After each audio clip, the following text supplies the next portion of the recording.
Hey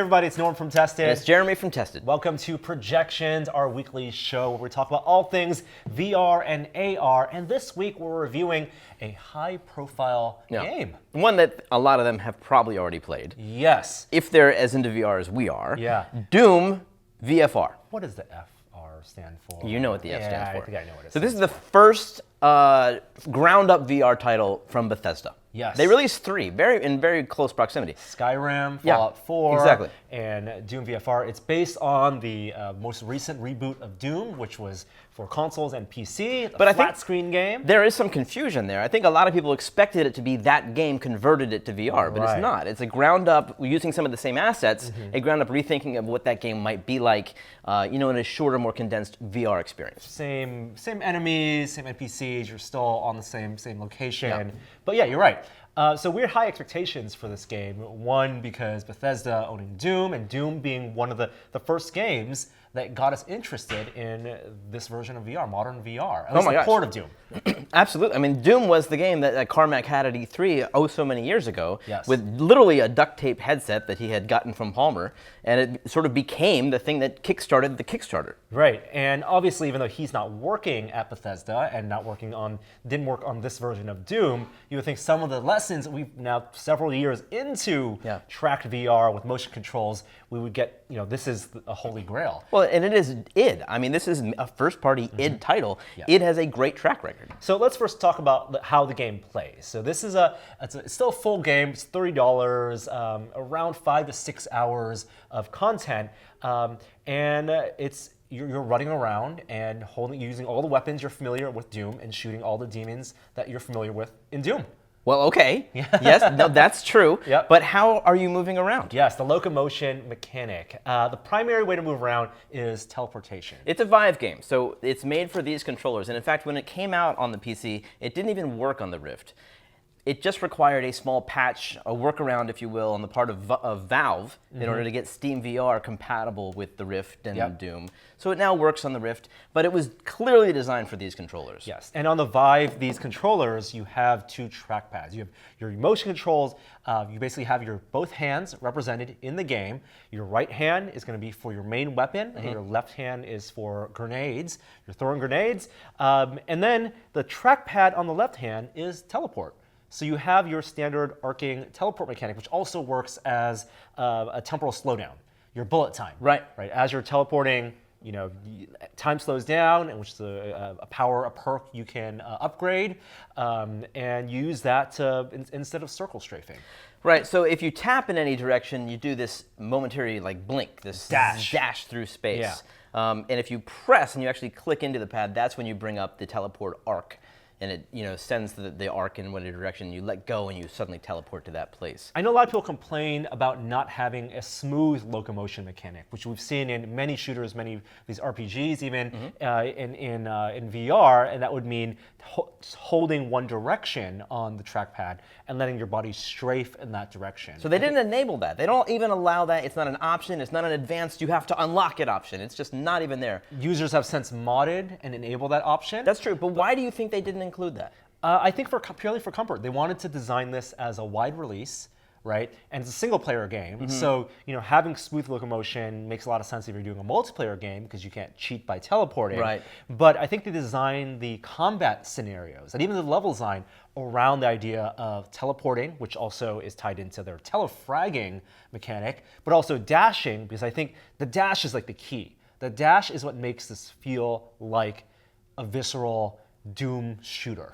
You can almost use the dash in some cases as a smooth locomotion because there's no cooldown. Right. You can just continually tap forward, and as long as you're in an exploration phase of the game where there's not a whole lot of enemies around, you can clearly walk down corridors comfortably. and then turn. You physically turn. This is another Vive only room scale, 360. telltale sign. Yep. There's no rotation ability in the game, so you can't plant your feet forward. Now, am I the only one who plays on Vive and still wants that? I do too. I love room scale for a lot of reasons, and especially good in like near field scenarios where I'm getting close up to objects. Yeah. You know, walking up to a counter or a table, and I want to walk around. But if I'm moving fast, I actually want to plant my feet and be able to use, and my brain wants to use only my thumbs or a stick to move around, because I don't think as big of room scale as you could have, doing a dash plus physically moving your body around, I don't think that's comfortable. I just purely mean the snap rotation, because I feel like the wire entanglement that I get affected by playing in room scale is like, I'd rather just avoid that entirely sometimes and just plant my feet forward and snap rotate with one of the controllers. Maybe I'm also just used to that from playing a lot on Rift. I don't know. Yeah. But when I do play on Vive now, it's almost like it's sort of a pain when I get to a point and I want to go left. I instinctively just want to turn with a button, and that should be an option, people, even on Vive games. I get the appeal of 360 room scale is available to every Vive user, and that's cool for some things like job simulator or environment where you're moving around in a but in Doom, I just sometimes just want to snap rotate. I think they could have compensated for some of that with level design. If they made the tunneling so it's indoor and outdoor, space environments, right, on surfaces, Mars surfaces. But like if they designed the corridors where you're mostly facing forward and enemies are mostly generally coming from this 180 direction in front of you, then I wouldn't mind not having the snap mechanic, the turn mechanic, and just being tethered. But they don't do that. They designed it as, I think they designed it as if it was just a Doom game, and you have a lot of like Y intersections, T intersections at corridors, enemies coming at you from both front and behind, where you're gonna have to fully turn around, and then you do get caught up if you're not, if you're not playing in a big open space where you can't get entangled. Yeah, but then you have the flexibility of teleportation. That seems like you can't do one and say you must do real world rotation, but you can also teleport. That just seems like they're breaking the rules of what would be considered a Doom game with the teleportation. I mean, if I can teleport behind a guy and then immediately turn around and shoot at him, I mean, that doesn't feel like Doom. That's a different kind of experience than what I would have expected going into it.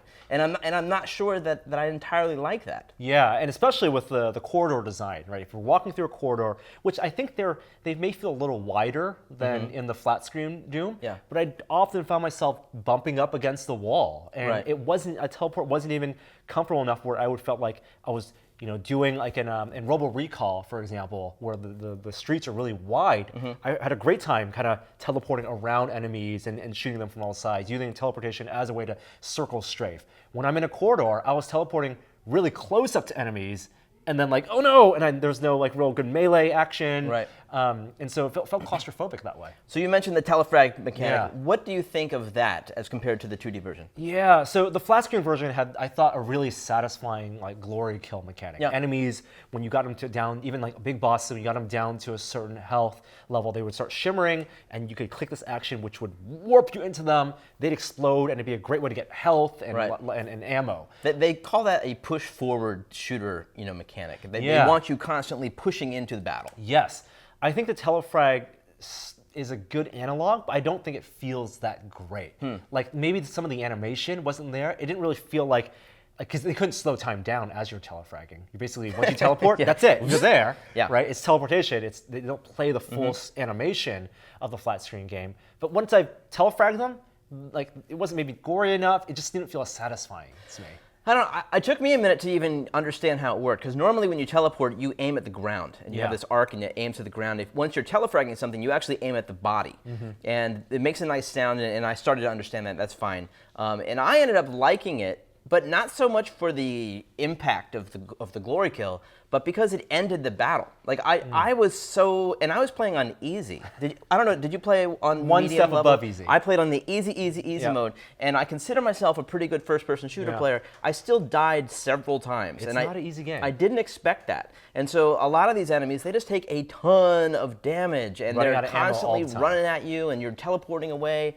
And I know that might sound fun, but to me it was just like I didn't feel like I was getting a great sense of of a loop that is a mechanic, of battle that I felt good about. And so when they would finally just die, that's a great feeling. And I just was done with that battle, so I enjoyed the telefrag from that aspect. Yeah. Especially when I was running low on ammo for some reason, even when playing on easy. Yeah. Getting a telefrag in there is a nice way to end the battle a little bit early. And I think that speaks to some of the animation design. I don't think the enemies the animations are spawned that well to being shot at. Like the guns don't have a really nice feel. Maybe it's because we're playing it in VR, where if I'm holding a machine gun, like you can't get real recoil, right? But like it just feels, everything feels light and empty, right? That's a problem with weapons in VR, isn't it? Yeah, but I would expect if you get a great benefit of aiming, holding the gun and actually doing aiming. Right. I felt great, but we've had that in so many VR games. Yeah. What does Doom bring to the table? And it felt hollow. A lot of the combat encounters. Now, I did feel like it was visceral. Like I'm sweating after because I'm like bracing my feet, and there are lots of enemies running at me, and I'm using the dash mechanic more often than teleport when I'm in combat, because I felt like that was a really good way to simulate like the circle strafing that I'm used to in like a Doom or a Quake. Yeah, right. I wonder if the free locomotion would affect that and improve that in any way. One thing I didn't like about the dash is that it's relative to your head and not your body. Right. Whereas I want everything to be relative to my body in terms of motion in VR. And so you know what I mean? Like if you're looking forward and you hit left, you go that way. But if you look to the left and go left, you kind of go backwards. Yeah. And so I was a little put off by that. I wanted the dash to be relative to where my feet were. On the other hand, I feel like we said a lot of negative things about this game.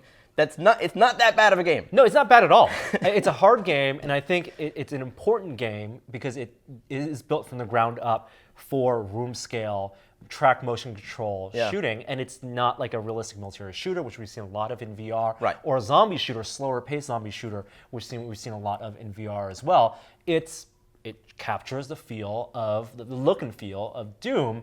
I just don't know if it takes full advantage of what VR presence has to offer. I think it's the name. I think when you have Doom on the title of a game, you're living up to greatness. And if it's not the killer app, you're not living up to expectations. Right. Well, on the console side, this game is also being released on PSVR, where things get a little complicated there. Now, it's the exact same game in that it looks just as good. It's one of the better looking PSVR games, I think, out there. But there are 3 different ways to play this game on PSVR. You could use the motion controllers, the move motion controllers. You could use the DualShock controller, which some people have liked, which gives you actual smooth locomotion. In that case, use your head to track to look around. Or you can use the PS Aim. This is the PlayStation PSVR peripheral that was released this past year with Farpoint. And not many games so far have been made that support the PS Aim controller, Doom being one of them. And we did a bit of a hands-on with Doom for PSVR where we weren't completely confident about its effectiveness. And I think that plays out in the full game, where it's weird that you're holding 2 hands with the PS Aim, but the game model shows one hand holding your gun. They didn't change that up at all, and the other hand just off to the side, ready to throw a grenade with your head look. Yeah, I just remember the controls being very complicated. They are. You would think it's simple. Doom, right? It's choose your gun, fire your weapon. Right. But because you're adding dash, you're adding teleport, you're adding a weapons wheel that you need to cycle through. Like the PS Aim has a lot of buttons on this. And I just want to go in and look like I'm holding an assault rifle, dash, dash, dash, or smooth locomotion, and shoot. And I felt like Farpoint did a good job of that. Maybe Doom had to fit all of the features that they had into this, and you also have the map and you have menus. Right. It's odd on the PC, on the menus, to navigate them, you actually need to use both controllers. Like this is enter and this is back up. Yeah. It should all just be on a D-pad. I know. It's strange. It's just like the user experience standpoint. This game on just about every controller just seems a little unfleshed out. And that's been the case for almost all of Bethesda's VR games, from Skyrim to Fallout to Doom. But you can understand with Skyrim and Fallout because they had to cram a PC game that was made for a keyboard into these controllers. They got to start from scratch with Doom. Yes, they did, and I don't think they take enough advantage of gestures and motion and your awareness. Like you're looking, you're pointing, and you're pressing half a dozen buttons just to engage in a firefight. Yeah. So that's Doom VFR. I still think if you have PSVR, it's worth $30. If you have the PS Aim, it's totally worth $30. Just for the experience. You're going to get a lot of game out of that. I just don't think it's reached that holy grail of this is what a Doom-style shooter should feel like in VR. Right, yeah. I mean, the game, you might also think it's very scary. Maybe you're not a fan of frightening games in general, and in VR you just stay away from them. I actually didn't find this to be that frightening of a game. I mean, there certainly are, in fact, the scariest point happens probably in the first scene, where there's a pinky that runs straight at you, and, you know, basically passes through your body. That was viscerally, you know, exciting. But most of the game just is not that scary because you can teleport out of any situation. Now, Doom, the most recent reboot of Doom, is a departure from Doom 3. And Doom 3 BFG Edition was what John Carmack had first ported with and messed around with. But that port has actually continued on. And there is a version of Doom BFG that can work with VR that I would say maybe you recommend that over Doom VFR. In terms of being a VR experience, I do. From a personal standpoint, now this game is scary. Yeah, and Doom 3 was a scary game. It was a horror game. It was more of a horror game. You're right. Like you would carefully walk through dark corridors. You know, Carmack was very proud of Doom 3 because all the lights were real time, and so they couldn't afford to have that many of them. So that lends itself well to a haunted house kind of vibe where you have very dimly lit corridors and lots of dark shadows. And there are consequently many jump scares and, you know, things coming out of the shadows and coming towards you. And in VR, that is terrifying. Now, I have a question mechanically, because I haven't played this yet, but do they let you split the flashlight with the weapon? They do. They do. So one hand is a flashlight and one hand is the weapon. Now, I can't say enough positive things about this mod from a technical standpoint. That's so what I want. This is the Dune Bfg Vr Mod, and it is available on GitHub, and it's a really, really solid modification. So you buy Dune Bfg straight up from Steam, and then you simply run this installer, and it installs an exe into the game folder. You run that, and it's in VR mode. There's no command line things. You don't have to do any kind of complicated things. And once you're in there, there's a huge menu of options. So it's almost the opposite of VFR, where you can't do smooth locomotion. That they've said this is how you play the game. With this mod, you're given the option of many, many different ways to play the game. So there is a teleportation, if you like, which it defaults to, but you can turn on smooth locomotion. You can control where the flashlight is mounted. Is it mounted to the weapon? Is it mounted on your hand? And I recommend your hand. Of course. Because it feels so natural. Yes. And one hand looks around the flashlight, other hand's kind of holding the gun. And it's absolutely, as I said, terrifying. Oh, it's great. It is. It is a great experience. It's just, you know, it's a game you're going to want to play with other people in the room. Now, how about the graphics? How do they hold up? And how do like the getting up close to some of the? Because I remember Doom 3 had some really great like motion graphics in the display panels and some of the mechanics. That was cool. Yeah, at the time it reminded you of Flash or something like that. Like they did a nice job with that, and it all works. You know, Doom 3 was made maybe almost 15 years ago now, but it's recent enough that it holds up, you know, enough. As we've seen from the beginning with VR. The quality of the graphics is not paramount. I mean, you can be in a world that is, you know, decades old in terms of the technology, and you feel like you're in that old world. Like you feel like you're there regardless.